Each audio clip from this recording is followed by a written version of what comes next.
జ్యోతి, మా ఫ్రెండ్స్ అందరూ బ్యాంకాక్ వెళ్తున్నారే. ఒక్క 4 రోజులే, వెళ్ళేసి వచ్చేస్తానే ప్లీజ్.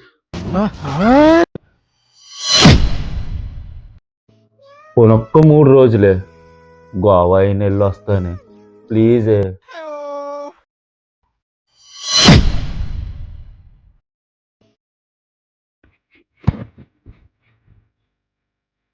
నేను గోవా వెళ్తున్నాను,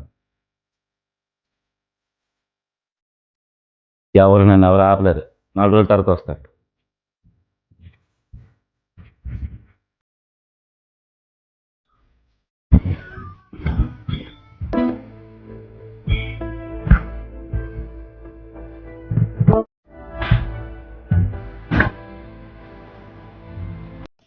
ఇప్పుడు ఎందుకు వెళ్ళడం అని చెప్పేసి తర్వాత చూసుకోవచ్చు అని వచ్చేసానే. పులి ఏదో ఒకటి మాట్లాడే. పెళ్ళి ఎందుకు చేసుకున్నావు? సరదా సరదా లేకుండా చేసి జీవితం, ఈ అమ్మ జీవితం.